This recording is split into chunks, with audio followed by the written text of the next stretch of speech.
नमस्कार. लेकुराचे हित जाणे माऊलीचे चित्त, ऐसी कळवळ्याची जाती करे लाभाविण प्रीती. हे जे संत तुकाराम महाराजांनी म्हटलेलं आहे ते खरंच सर्वार्थाने खरं ठरते. जेव्हा मूल पहिल्यांदा या जगामध्ये वावरते त्यावेळेस त्याचं पहिलं जे खाद्य असते तेच असते मुळात आईचं दूध. आणि आज जागतिक स्तनपान दिवस आहे. या निमित्ताने स्तनपानाचं महत्व काय आहे, या दुधाचं त्या बाळाला महत्व काय आहे, त्याच्या पूर्ण आयुष्यावरती ह्या पहिल्या दुधाचा परिणाम कितपत होत असतो, या सगळ्याचीच माहिती देण्यासाठी आज आपण आमंत्रित केलेलं आहे डॉक्टर विशाखा पाटील. डॉक्टर विशाखा पाटील या कुडाळ मधल्या अत्यंत प्रथितयश अशा महिला स्त्रीरोग तज्ज्ञ आहेत आणि त्यांनी अनेक किचकट किंवा जोखमीची ऑपरेशन्स केलेली आहेत आणि अनेकांना अपत्य प्राप्तीचा आनंद दिलेला आहे. डॉक्टर पाटील, तुमचं खूप खूप स्वागत आहे. नमस्कार.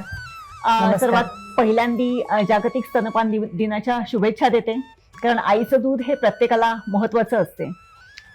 मॅडम, आईचं दूध किंवा जेव्हा मूल पहिल्यांदा जन्माला येते त्या जन्मानंतरचं पहिलं त्याचं खाद्यच असते ते आईचं दूध असते.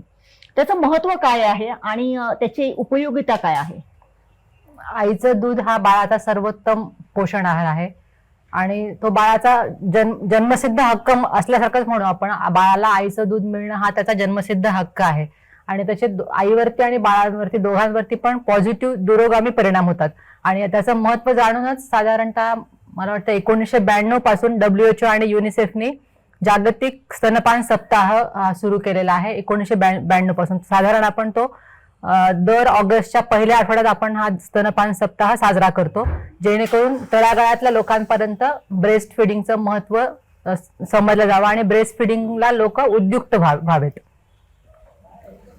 हे करत असताना म्हणजे आता जसं जसं म्हणजे ब्रेस्ट फिडिंगला उद्युक्त व्हावं इथपर्यंत आपण पुढे गेलेलो आहोत.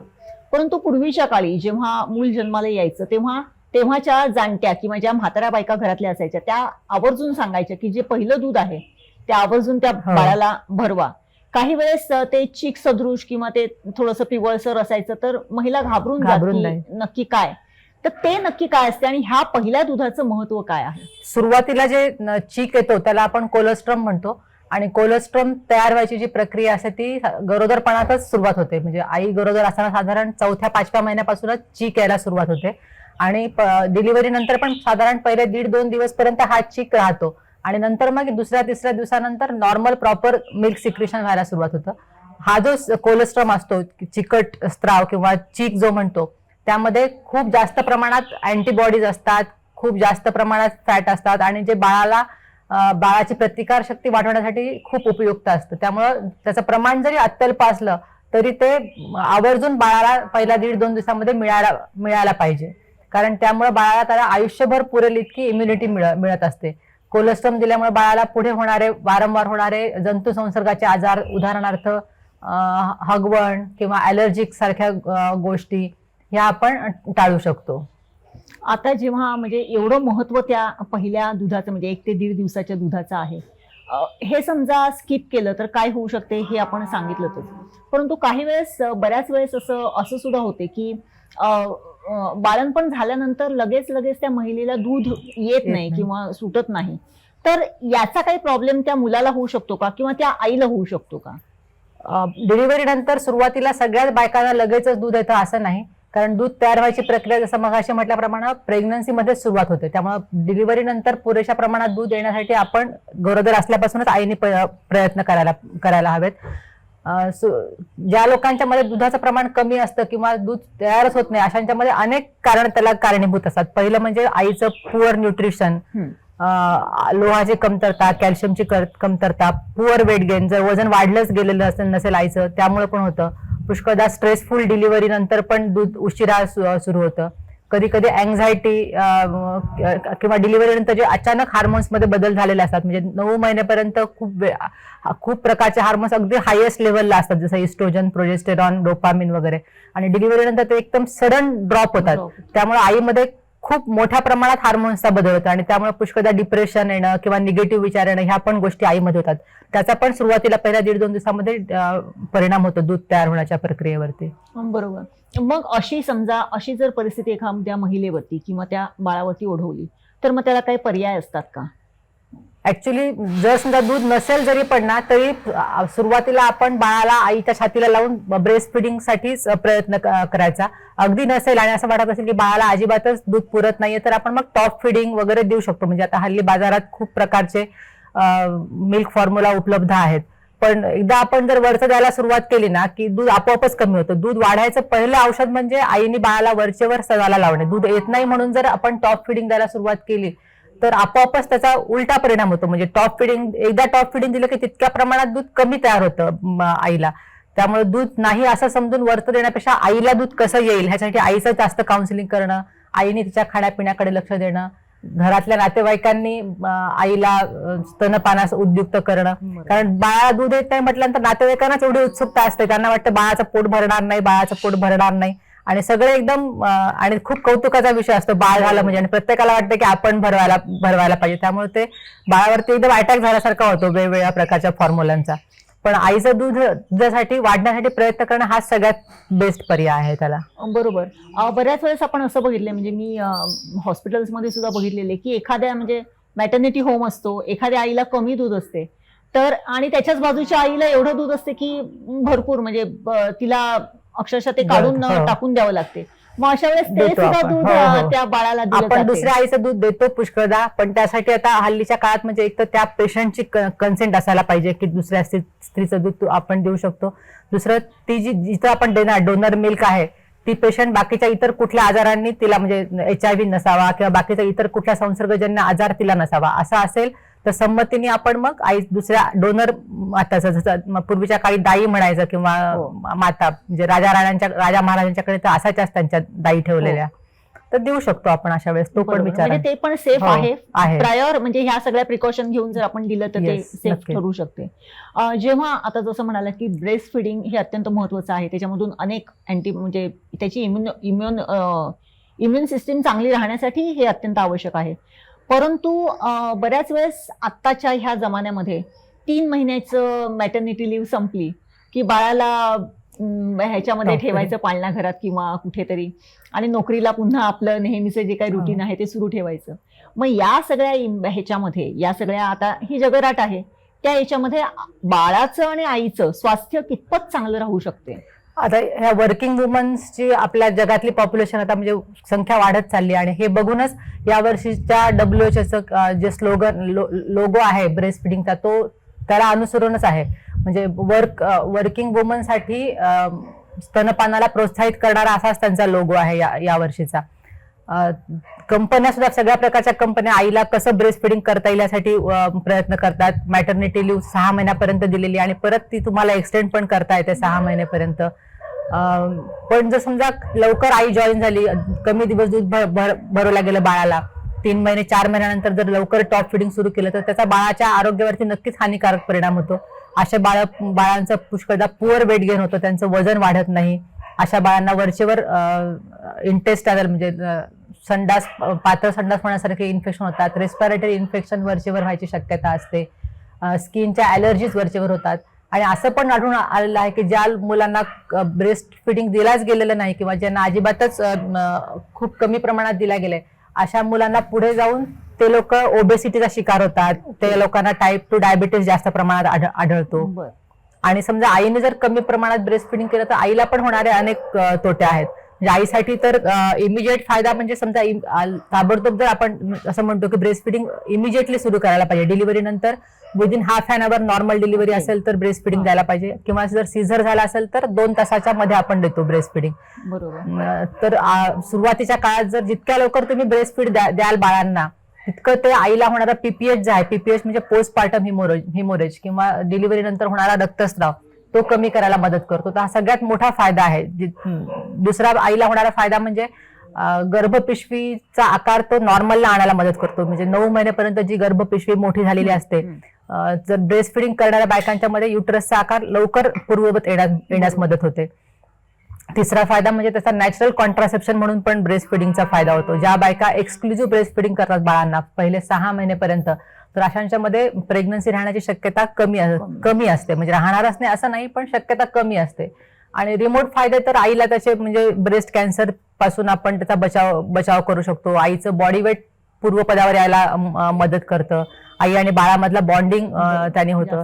आणि असं पण आढळून आलेलं आहे की जे मुलं ब्रेस्ट फीड करतात त्या मुलांचा IQ पण खूप जास्त चांगला असतो. बरोबर. हे तर खूप फायदे झाले. आता जर तुम्ही बोलता बोललात की जर ब्रेस्ट फिडिंग जर व्यवस्थित जर आई करत असेल तर तिची 6 महिन्यामध्ये पुन्हा ती प्रेग्नन्सी राहण्याचे चान्सेस कमी असतात किंवा म्हणजे हे. परंतु आपण बघितलंय की पूर्वीच्या काळात 1.5 वर्षाच्या अंतराने मुलं होत असत आणि ती एक नाही अशी म्हणजे एकेका घरात 8-8, 10-10 मुलांपर्यंतची हे परिस्थिती असायची. मग काय म्हणजे मग ब्रेस्ट फिडिंगचा तरी ती मुलं सुदृढ असायची. कारण पूर्वीच्या काळात कसं असायचं, breast feeding exclusive breast feeding 6 महिन्यापर्यंत असेल तरच त्याचा फायदा होतो. 6 महिन्यानंतर आपण जर टॉप फिडिंग सुरुवात केली की त्याचा कॉन्ट्रासेप्शन म्हणून होणारा इफेक्ट त्याचा निघून जातो. आणि पूर्वीच्या काळी कॉन्ट्रासेप्शन बद्दलचं ज्ञान पण कमी होतं. एकत्र कुटुंब पद्धती होती. महिलांना मदतीसाठी अनेक लोक असायचे. म्हणजे घरामध्ये डिलिव्हरी झाली की तिची काळजी घेणारे अनेक हात असायचे. आजी असायची, आजे सासू असायची, आई यायची, म्हणजे खूप माणसं असायचे. त्यामुळे तसं काय अवघड वाटायचं नाही डिलिव्हरी. आता डिलिव्हरी म्हणजे खूप प्लॅनिंग मुलींना करायला लागतं. एकटं कुटुंब असतं, शहरात राहणारं असतं. त्यामुळं तो एक फार मोठा तोटा आहे हल्लीच्या काळातला. बरोबर. आता वर्किंग वुमन्सच्या संदर्भामध्ये म्हणजे WHO ने सुद्धा आता स्लोगन काढलेलं आहे तुम्ही म्हणालात. परंतु अजूनही म्हणजे आपल्याकडे एक स्टेटस म्हणून सुद्धा आता स्पेशली म्हणजे पर्टिक्युलरली IT सेक्टरमध्ये वगैरे काम करणाऱ्या ज्या महिला असतात त्या इच्छा असून सुद्धा ब्रेस्ट फिडिंग करू शकत नाहीत. अनेक कंपन्यांमध्ये त्यांच्यासाठीचे वेगळे कक्ष म्हणजे ज्याला हिरकणी कक्ष अगदी आपल्या SD स्टँड पासून वेगवेगळ्या कंपन्यांमध्ये ते करण्यात आलेले आहेत. परंतु त्याची उपयोगिता किती झालेली आहे हा सुद्धा महत्वाचा विषय. मग असं जेव्हा होते म्हणजे इच्छा असते परंतु त्या करू शकत नाहीत किंवा एक स्टेटस सिम्बॉल म्हणूनही त्या ब्रेस्ट फिडिंग करत नाहीत, हे कितपत योग्य आहे? आणि ते म्हणजे बाळाच्या भवितव्यासाठी तर ते घातक आहेच, परंतु असं करणं योग्य आहे का? नाही, कमीत कमी 2 वर्षापर्यंत तरी बाळाला ब्रेस्ट फिडिंग द्यायला पाहिजे. कारण त्यामुळे बाळाचा विकास व्हायला मदत होते. आणि आता पुष्कळ मला वाटतं पहिल्यापेक्षा खूप जागरूकता आलेली आहे ब्रेस्ट फिडिंग बद्दल. आता नवीन आता ज्या मुली येतात ना, म्हणजे आमच्यापेक्षा पण तेच मुलं जास्त नाही लवकर ब्रेस्ट फीड करायला पाहिजे, half an hour breast feeding करायला पाहिजे, टॉप फिडिंग अजिबात नको असं म्हणणारे म्हणजे सकारात्मक बदल होतोय समाजामध्ये. आणि आता IT सेक्टर मधले वगैरे जे मुलं आहेत ना हल्लीचे, त्यांना भरपूर नॉलेज असतं. म्हणजे मी तर म्हणेन की आमच्यापेक्षा पण त्यांना नॉलेज जास्त असतं. कारण त्यांचं वाचन जास्त असतं, त्यांची चौकस बुद्धी जास्त असते. त्यामुळं पहिल्यापेक्षा पण त्यांच्यामध्ये अवेअरनेस वाढलाय ब्रेस्ट फिडिंग बद्दलचा. पण बाकी जबाबदाऱ्या मुळे कदाचित ते वेळ देऊ शकत नसावेत ब्रेस्ट फिडिंगसाठी तेवढा. ते एक कारण असू शकतं कमी ब्रेस्ट फिडिंग करण्याचं. बरोबर. समजा ब्रेस्ट फिडिंग झालं नाही म्हणजे आता जसं ब्रेस्ट फिडिंगला महत्व आलेलं आहे तसंच आपण स्तनाचे कॅन्सर याच्या संदर्भात सुद्धा खूप आता त्याचं प्रमाण वाढलेलं आहे. याचा डायरेक्ट संबंध स्तन म्हणजे कॅन्सरशी आहे का? किंवा तो होऊ नये तर ब्रेस्ट फिडिंग हे महत्वाचं ठरते का? स्तनाचा कॅन्सर ऍक्च्युली ब्रेस्ट फिडिंगमुळे आपण प्रमाण कमी करतो, पण तो अगदीच ज्या सगळ्या बायका ब्रेस्ट फिडिंग करतात त्यांना होणारच नाही असं नाही. पण तुम्ही जितक्या जास्त काळ ब्रेस्ट फिडिंग कराल, म्हणजे नंबर ऑफ चिल्ड्रन जास्त असतील, जास्त दिवसपर्यंत ब्रेस्ट फिडिंग केलं असेल तर ते तुम्हाला प्रिव्हेंट करायला मदत करतं. पण हल्लीच्या काळात आता आपल्या सिंधुदुर्गातच कॅन्सर ऑफ ब्रेस्टचं इतकं जास्त प्रमाण वाढलेलं आहे आणि अगदी यंग लोकांच्या मध्ये पण प्रमाण आहे ते. बरोबर. होऊ नये म्हणून आपण फक्त जास्तीत जास्त दिवस ब्रेस्ट फिडिंग करा, जास्त एवढंच आपण सांगू शकतो. बऱ्याच वेळेस असं पण होते की म्हणजे जसं तुम्ही म्हणालात की यंग मुलींमध्ये, तरुण मुलींमध्ये ब्रेस्ट कॅन्सरचं प्रमाण वाढलेलं आहे. बऱ्याच वेळेस असं दुर्दैवाने एखादा स्तन काढून टाकावा लागतो आणि त्याच्या समजा नंतर ती जर प्रेग्नंट राहिली तर एका स्तनावरती ती आपल्या बाळाला स्तनपान करू शकतात. आणि त्याचा फक्त त्या काळात तिला अँटी कॅन्सर ड्रग्स काही चालू नसावेत.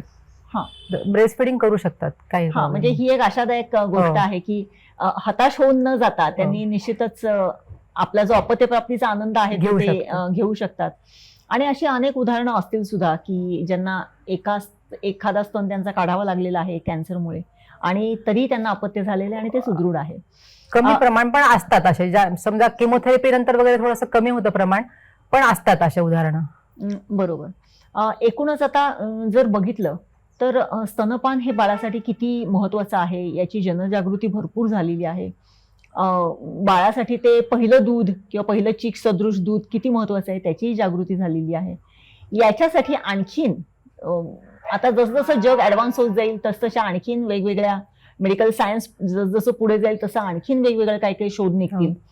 त्या दृष्टीने जर बघितलं म्हणजे मेडिकल सायन्स किती पुढे गेलं तरी स्तनपानाचं महत्व जे आहे ते अबाधितच राहणार आहे. तुमचं एकूण सिंधुदुर्ग जिल्ह्यातला आता कित्येक वर्ष तुम्ही मॅटर्निटी होम चालवताय, अत्यंत खूप अवघड अशा काही प्रकरणांमध्ये तुम्ही चांगलं काम केलेलं आहे. तुमचा अनुभव काय सांगतो इथल्या महिलांच्या संदर्भातला? ब्रेस्ट फिडिंग करायला सगळ्या उत्सुकच असतात बायका, फक्त सुरुवातीच्या काळात पहिले 1-2 दिवस थोडीशी डिफिकल्टी होते बहुतेक वेळा. त्याचं मगाशी सांगितल्याप्रमाणे पहिलं कारण असू शकतं की निर्माण होणारा स्ट्रेस असतो, किंवा बहुतेक वेळा आता हल्ली सिझरचं प्रमाण जास्त झालेलं आहे, त्यामुळे ऑपरेटिव्ह डिलिव्हरी नंतर पुष्कळदा पेशंट त्या डिलिव्हरीतल्या भुलेखाली असतात, पुष्कळदा स्टिचेसचं पेन असतं, त्यामुळे लगेच उठून बसून ब्रेस्ट फिडिंग करू शकत नाहीत. त्यामुळे थोडंसं लॅक्टेशन इनिशिएट व्हायला थोडासा लेट होतो, म्हणजे अगदी झाल्याबरोबर पहिल्या दिवशीच प्रत्येक जण ब्रेस्ट फीड चांगल्या प्रकारे करू शकेल असं नाही सांगतायत, पण साधारण 2ऱ्या-3ऱ्या दिवशीपर्यंत तुम्ही त्यांना जर हॉस्पिटल स्टाफने, काळजी घेणाऱ्या बाकी सगळ्या लोकांनी जर व्यवस्थित मदत केली, सपोर्ट केला, तर 3ऱ्या दिवशीपर्यंत ब्रेस्ट फिडिंग व्यवस्थित प्रकारे इनिशिएट होतं. ज्यांच्यामध्ये डिफिकल्टी येते ब्रेस्ट फिडिंगला त्यांच्यामध्ये बाकीचे पण इतर काही प्रॉब्लेम असतात. कधी कधी प्रीमॅच्युअर डिलिव्हरी असते, बाळाचं वजन कमी असतं, कधी कधी बाळाला आयसीयू मध्ये ठेवायला लागतं, कधी कधी आईला काही ड्रग चालू असतात, तिच्यामुळे पण कधी कधी ब्रेस्ट फिडिंग इनिशिएट व्हायला उशीर होतो. पण ह्या सगळ्यांवरती आपण मात करून म्हणजे सगळ्यांनी जर मदत केली, डॉक्टर्स, सपोर्टिंग स्टाफ, पेशंटचे नातेवाईक, नवऱ्याचा पण खूप महत्वाचा रोल आहे तिच्यामध्ये, तर 24 आवर्समध्ये व्यवस्थितपणे ब्रेस्ट फिडिंग इनिशिएट होऊ शकतं. त्यात परत तिला डायटरी सपोर्टची पण खूप जास्त गरज असते. म्हणजे जसं आपल्या पूर्वीच्या काळात आपण पेज द्यायचो, मेथीची पेज वगैरे, आता पण देतात, हालिमची पेज, लाडू वगैरे, सगळ्या चौरस आहार घेतला आणि तर ब्रेस्ट फिडिंग इनिशिएट व्हायला काहीच प्रॉब्लेम नाही. आणि तसं नाही असं नाही, म्हणजे बऱ्यापैकी तरुण पिढी मी तर म्हणते की पहिल्या 15 वर्षापूर्वीपेक्षा आता जास्त अवेअर आहे. नक्कीच. या आजच्या जागतिक स्तनपान दिनाच्या पार्श्वभूमीवरती तुम्ही काय संदेश द्याल तरुणींना आणि अशा स्तनदा मातांना? ब्रेस्ट फिडिंग हा बाळाचा पहिला हक्क आहे आणि ती एन्जॉयबल प्रोसेस आहे. म्हणजे बाळाला जन्म घालणे आणि बाळाची केअर घेत दूध पाजणे ही, आणि ती तुम्ही एन्जॉय करावी, कारण असे खूप कमी वेळा आपल्या आयुष्यामध्ये ह्या घटना एक्सपिरियन्स करायचा अनुभव येतो. त्यामुळे अजिबात त्याच्याबद्दल काहीही स्ट्रेस न घेता प्रेग्नन्सी आणि डिलिव्हरीचे जे 1.5-2 वर्ष असतात ते एन्जॉय करावेत. त्यामध्ये आपली स्वतःची छान प्रकारे काळजी घ्यावी, बाळाची छान प्रकारे काळजी घ्यावी, आणि हा सगळा प्रवास आनंददायी होण्यास म्हणजे मदत होईल जर तुम्ही पॉझिटिव्हली घेतलं तर. नक्कीच. एकूणच जागतिक स्तनपान दिनाच्या निमित्ताने आज आपण डॉक्टर विशाखा पाटील यांच्याशी बातचीत केली. त्यांनी एकूणच स्तनपानाचं महत्व काय आहे, बाळाच्या आयुष्यासाठी, त्याच्या पुढच्या आयुष्यासाठी स्तनपानाचं महत्व काय आहे, महिलांच्या आरोग्यासाठी स्तनपानाचं महत्व काय आहे, या संदर्भात विस्तृत आणि अत्यंत सुंदर शब्दात असं विवेचन केलेलं आहे. मी ज्यावेळेस ही मुलाखत घेत होते तेव्हा कुठेतरी पाठीमागे एक गाय हंबरताना सारखी मला ऐकायला येत होती. आपण स्तनपानाचं जर चित्र जर एकदम डोळ्यासमोर आणायचं असेल तर नक्कीच एक गाय आणि तिचं वासरू, तिचं दूध पितानाचं चित्र आपल्या डोळ्यासमोर येते, आणि तो जो स्नेह असतो तो अनुभवणं हे स्तनपानातूनच आपण अनुभवू शकतो. आणि तो स्नेह आणि त्या आपल्या अपत्यावरचं आपलं प्रेम जर वृद्धिंगत करायचं असेल तर निश्चितच स्तनपानासारखं दुसरं कुठलंच साधन नाही असं मी तरी म्हणेन. जागतिक स्तनपान दिनाच्या तमाम महिलांना मी शुभेच्छा देते, आणि स्तनपाना संदर्भातल्या डॉक्टरनी सांगितलेल्या ज्या काही सूचना आहेत त्यांच्या जर तंतोतंत पालन केलं तर निश्चितच आपलं आणि आपल्या बाळाचं आरोग्य तुम्ही सुदृढ ठेवू शकता. डॉक्टर पाटील, आज जागतिक स्तनपान दिनाच्या निमित्ताने तुम्ही खूप सुंदर अशी माहिती दिलीत, आणि या स्तनपान दिनाच्या निमित्ताने स्तनपानाचं महत्व काय आहे ते सांगितलं. त्याबद्दल संपूर्ण कोकणसार लाईव्ह आणि कोकणसारच्या परिवारातर्फे मी तुमचे खूप खूप आभार मानते. धन्यवाद. नमस्कार. धन्यवाद.